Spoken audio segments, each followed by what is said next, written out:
ഇപ്പോൾ ചുരൽമലയിൽ മനോജ് തുടരുകയാണ്. മനോജ്, അല്പസമയം മുമ്പ് നമുക്ക് മനസ്സിലാക്കാൻ സാധിക്കുന്നതിന് മുണ്ടക്കൈ ഭാഗത്തേക്ക് കൂടുതൽ ദൗത്യസംഘം എത്തിക്കഴിഞ്ഞു. നേരത്തെ ഈ ബെയിലി പാലം നിർമ്മാണം പുരോഗമിക്കുമ്പോൾ സമാന്തരമായി ഒരു പാലം നിർമ്മിച്ചിരുന്നു. ആ പാലത്തിലൂടെ കൂടുതൽ രക്ഷാപ്രവർത്തകർ അവിടേക്ക് എത്തിച്ചേരാൻ സാധിച്ചിട്ടുണ്ട് എന്നാണ്. ഒപ്പം ഈ ബെയിലി പാലത്തിൻ്റെ നിർമ്മാണം ഇരുതരത്തിലാണ് പുരോഗമിച്ചുകൊണ്ടിരിക്കുന്നതിന് അനുകൂലമായ ഒരു കാലാവസ്ഥയുമാണ് നിലവിലുള്ളതും, അല്ലേ? തീർച്ചയായും കെ പി, രാവിലെ മുതൽ തന്നെ അനുകൂലമായ ഒരു കാലാവസ്ഥ തന്നെയാണ്. അതുകൊണ്ട് തന്നെയാണ് അതിവേഗം ഈ ബെയിലി പാലത്തിൻ്റെ നിർമ്മാണം മുന്നോട്ട് കൊണ്ടുപോകാൻ വേണ്ടി സാധിക്കുന്നത്.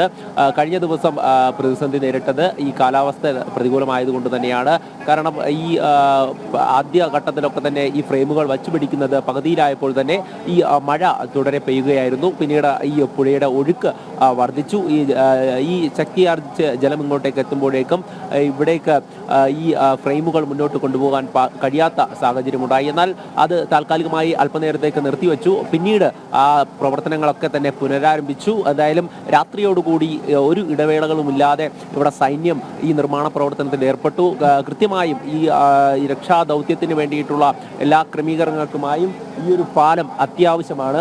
അതുകൊണ്ട് തന്നെയാണ് ഈ മുണ്ടക്കൈ ഭാഗത്തേക്ക് എത്തണമെങ്കിൽ ഈ പാലം കൂടിയേ തീരുള്ളൂ. കാരണം ഇവിടെ നിന്നും ഈ വാഹനങ്ങളും അതോടൊപ്പം തന്നെ മറ്റ് യന്ത്രസാമഗ്രികൾ ഉൾപ്പെടെ അങ്ങോട്ടേക്ക് കൊണ്ടുപോകേണ്ടതുണ്ട്. തിരച്ചിൽ കൂടുതൽ മേഖലകളിലേക്ക് എത്തേണ്ടതുണ്ട്. നിരവധി പേരെ ഇനിയും കണ്ടെത്താനുള്ളവരെയൊക്കെ ഇങ്ങോട്ടേക്ക് കൊണ്ടുവരുവാനുണ്ട്. എന്തായാലും ആ ഒരു പ്രവർത്തനത്തിന് വേണ്ടിയിട്ടുള്ള അതിവേഗത്തിൽ ആ രക്ഷാദൗത്യം നടത്തുന്നതിന് വേണ്ടിയിട്ടുള്ള ഒരു പാലമാണ് ഇപ്പോൾ ഈ ബെയിലി പാലം നിർമ്മിച്ചുകൊണ്ടിരിക്കുന്നത്. അതിൻ്റെയൊക്കെ ഫ്രെയിമുകൾ അങ്ങേയറ്റം കൂട്ടിമുട്ടിച്ചു എന്നുള്ളതാണ്. അതിനുശേഷം ഇനി പ്ലാറ്റ്ഫോമുകൾ വച്ച് പിടിപ്പിക്കുക എന്നുള്ളതാണ്. അതിനുശേഷമാകും ഈ വാഹനങ്ങളൊക്കെ ഇതിലൂടെ പോകുക. അതോടൊപ്പം തന്നെ ഈ പാലത്തെ സംബന്ധിച്ച് ഞാൻ നേരത്തെ സൂചിപ്പിച്ചു, ഉരുക്കുകൊണ്ടുള്ള അത്രയധികം ഉറപ്പുള്ള ഒരു പാലമായിരിക്കും. അതോടൊപ്പം തന്നെ 24 ടൺ ഭാരം ഇതിന് വഹിക്കാൻ കഴിയുമെന്നുള്ളതാണ്. 16 അടിയിൽ നിന്നും 160 അടിയിലേക്ക് ആദ്യഘട്ടത്തിൽ പകുതിയിൽ നിർത്തി പിന്നീട് പൂർണ്ണമായും ഫ്രെയിമുകൾ എത്തിക്കാൻ വേണ്ടി സാധിച്ചു എന്നുള്ളതാണ്. എന്തായാലും ഈ ഒരു പ്രവർത്തനം ഇപ്പോൾ മുന്നോട്ട് പോകുന്ന സാഹചര്യത്തിൽ സൈന്യവും കൂടുതൽ, അതായത് ഞാൻ നേരത്തെ സൂചിപ്പിച്ചത് ഒരു തരത്തിലുള്ള ഇടവേളകളും ഇല്ലാതെ എന്ന് തന്നെയാണ്. കാരണം മനോജ് നേരത്തെ സൂചിപ്പിക്കുകയുണ്ടായി, ഈ വലിയ നീളമുള്ള ഒരു പാലമാണ്. ഏതാണ്ട് എത്രത്തോളം നീളമാണ് ഈ ഒരു ബെയിലി പാലത്തിനുണ്ട്? കാരണം കേരളത്തിൽ നേരത്തെ നമ്മൾ പറഞ്ഞതുപോലെ തന്നെ റാന്നിയിലടക്കം നേരത്തെയും 28 വർഷങ്ങൾക്ക് മുമ്പടക്കം ഈ ഇത്തരത്തിലുള്ള പാലത്തിൻ്റെ നിർമ്മാണമടക്കം നമ്മൾ കണ്ടതാണ്.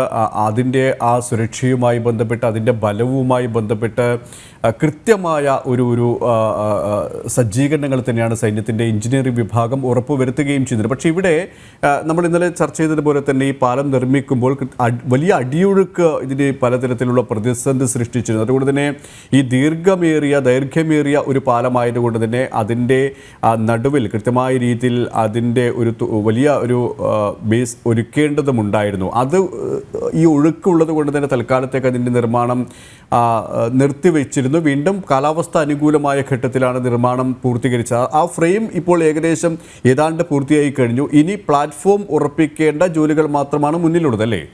ആദ്യഘട്ടത്തിൽ തന്നെ ഈ ഒരു പ്രതിസന്ധി നേരിട്ടത് അങ്ങോട്ടേക്ക് വാഹനങ്ങളോ അല്ലെങ്കിൽ യന്ത്രസാമഗ്രികളോ എത്തിക്കാൻ പറ്റാത്തതാണ്. അതോടൊപ്പം ഈ നടപ്പാത പോലും ഈ പുഴയിൽ ബുദ്ധിമുട്ടായി വരുന്ന, അതായത് അങ്ങോട്ടേക്ക് നടന്നെത്തുവാൻ പോലും ബുദ്ധിമുട്ടായി വരുന്ന ഒരു സാഹചര്യമുണ്ടായിരുന്നു. അതിനാണ് പരിഹാരമായി ഇപ്പോൾ ഈ ഒരു ബെയിലി പാലത്തിൻ്റെ നിർമ്മാണം നടക്കുന്നത്. ഈ നിർമ്മാണ പ്രവർത്തനം പൂർത്തിയാകുന്നതോടുകൂടി കൂടുതൽ ഈ ഉപകരണങ്ങൾ അങ്ങോട്ടേക്ക് എത്തിക്കാൻ പറ്റും. തിരച്ചിലിന് സഹായകരമാകുന്ന രീതിയിൽ എല്ലാ സാമഗ്രികളും അങ്ങോട്ടേക്ക് എത്തിക്കാൻ പറ്റുമെന്നുള്ളതാണ്. അതോടൊപ്പം തന്നെ കൂടുതൽ രക്ഷാപ്രവർത്തകരെ അത്യാവശ്യ ഘട്ടങ്ങളിലൊക്കെ തന്നെ കൂടുതൽ പേരെ അങ്ങോട്ടേക്ക് നിയോഗിക്കും. അതോടൊപ്പം തന്നെ അവിടെ നിന്നും കണ്ടെത്തുന്നവരെ അതിവേഗത്തിൽ ഇങ്ങോട്ടേക്ക് കൊണ്ടുവന്ന് ഇവിടെ നിന്നും മേപ്പാടിയിലേക്ക് അതിനൊക്കെ തന്നെ സഹായകരമാകുന്ന രീതിയിലാണ് ഈ പാലം ഇപ്പോൾ നിർമ്മിച്ചുകൊണ്ടിരിക്കുന്നത്. നേരത്തെ സൂചിപ്പിച്ചതുപോലെ റാന്നിയിൽ ഉൾപ്പെടെ ഇത്തരത്തിലുള്ള പാലം സൈന്യം അന്ന് നിർമ്മിച്ചിരുന്നു. മാസങ്ങളോളം അതിലൂടെ വാഹനങ്ങൾ യാത്ര ചെയ്തു എന്നുള്ളതാണ്. അതുപോലെ തന്നെയാണ് ഈ ഒരു പാലത്തിന്റെ നിർമ്മാണ പ്രവർത്തനം ആദ്യഘട്ടം മുതൽ നോക്കുകയാണെങ്കിൽ ഈ സൈന്യത്തിന്റെ എഞ്ചിനീയറിംഗ് വിഭാഗം കൃത്യമായിട്ടുള്ള രീതിയിൽ അവരെ ഓരോ ഫ്രെയിമുകളായി ചേർത്ത് പിടിപ്പിച്ചുകൊണ്ട് അങ്ങോട്ടേക്ക് എത്തിക്കുന്നു. ഈ ഇത്രയും നീളം 160 അടി നീളമുണ്ട് ഈ പാലത്തിന്. അതുകൊണ്ട് തന്നെ കൃത്യമായും ഈ നടുവിലൊരു താങ് ആവശ്യമാണ്. ആ ഒരു തൂണിന്റെ നിർമ്മാണ പ്രവർത്തനം ഉണ്ടായിരുന്നു. അത് പുഴയിലേക്ക് ഇറക്കി വെച്ചുകൊണ്ടാണ് ആ നിർമ്മാണം നടന്നിരിക്കുന്നത്.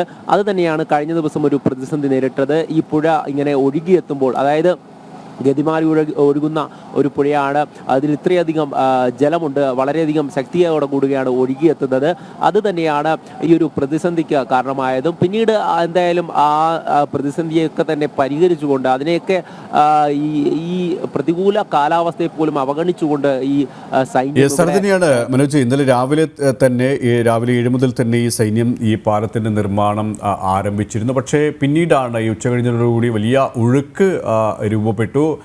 വലിയ മഴ ഈ മലയോര പ്രദേശങ്ങളിൽ പെയ്തതോടുകൂടി ശക്തമായ അടിയൊഴുക്ക് രൂപപ്പെട്ടു. അതുകൊണ്ട് തന്നെ ഈ തൂണിൻ്റെ നിർമ്മാണമടക്കം ഈ ബലം വർദ്ധിപ്പിക്കുക അല്ലെങ്കിൽ ബലത്തിനായിട്ടുള്ള ഈ മധ്യത്തിൽ സ്ഥാപിക്കുന്ന തൂണിൻ്റെ നിർമ്മാണ പ്രവർത്തനങ്ങളടക്കം അല്ലെങ്കിൽ അത് സ്ഥാപിക്കുന്നതിനടക്കം തടസ്സപ്പെട്ടിരുന്നു. പക്ഷേ ഇപ്പോൾ ഈ കാലാവസ്ഥ ഒരുപക്ഷെ ഉച്ച കഴിഞ്ഞ് മഴ ശക്തി പ്രാപിക്കാനുള്ള ഒരു സാധ്യതയും സാഹചര്യമാണ് കാലാവസ്ഥാ വകുപ്പ് മുന്നോട്ട് വയ്ക്കുന്നത്. ആ ഭാഗങ്ങളിലൊക്കെ മഴ ഉണ്ടാകുമെന്നുള്ള മുന്നറിയിപ്പുണ്ട്. നേരത്തെ സോണൽ പറഞ്ഞതുപോലെ തന്നെ ഒരുപക്ഷെ ചില ഭാഗങ്ങളിൽ ഉരുൾപൊട്ടൽ ഭീഷണിയും നിലനിൽക്കുന്നുണ്ട്. അതുമായി ബന്ധപ്പെട്ട കൃത്യമായ മുന്നറിയിപ്പ് തന്നെയാണ് കളക്ടർ നൽകിയിരിക്കുന്നത്. ജില്ലാ ഭരണകൂടം അതിൻ്റെ ജാഗ്രതയിലുമാണ്. ആ ഒരു ഘട്ടത്തിൽ തന്നെയാണ് എല്ലാ പ്രതിസന്ധികളെയും പ്രതിരോധങ്ങളെയും തരണം ചെയ്തുകൊണ്ട് സമാനതകളില്ലാത്ത ഒരു പ്രവർത്തനം സൈന്യത്തിൻ്റെ ഭാഗത്തു നിന്നും ഉണ്ടാകുന്നതല്ലേ? തീർച്ചയായും കെ പി, സമാനതകളില്ലാത്ത ഒരു പ്രവർത്തനം തന്നെയാണ്. കാരണം ഞാൻ നേരത്തെ സൂചിപ്പിച്ചതുപോലെ രാത്രി മുഴുവൻ അവർ നിരന്തരമായി ഈ പ്രവർത്തനം തുറന്നു. കഴിഞ്ഞ ദിവസം രാവിലെ മുതൽ ആരംഭിച്ചതാണ്. എന്തായാലും ഈ നിർമ്മാണ പ്രവർത്തനങ്ങൾക്ക് ഇടയ്ക്ക് ഈ കാലാവസ്ഥയാണ് പ്രതികൂലമായി ബാധിച്ചത്. എങ്കിലും ഇന്ന് ഈ കാലാവസ്ഥ രാവിലെ അനുകൂലമായിരുന്നു. എങ്കിൽ ഇപ്പോൾ ചെറിയ ചാറ്റൽ മഴ ഇപ്പോൾ തുടങ്ങിയിട്ടുണ്ട് എന്ന് തന്നെ നമുക്ക് മനസ്സിലാക്കാം. ദൃശ്യങ്ങൾ കാണുന്നത് പോലെ രാവിലെ കോടമഞ്ഞുണ്ടായിരുന്നു. പിന്നീട് ഇപ്പോൾ ചെറിയ രീതി ആരംഭിച്ചിട്ടുണ്ട്. എന്തായാലും ഇനി ഉച്ചയോടുകൂടി മഴ ശക്തി ആർജിക്കുകയാണെങ്കിൽ അതിന് മുമ്പായി തന്നെ ഈ പാലത്തിന്റെ നിർമ്മാണം പൂർത്തിയാക്കുക എന്നുള്ള ലക്ഷ്യത്തോടു കൂടിയാണ് അതിവേഗം തന്നെ ഈ സൈനികരെല്ലാം ഈ പ്രവർത്തനത്തിൽ ഏർപ്പെട്ടിരിക്കുന്നത്.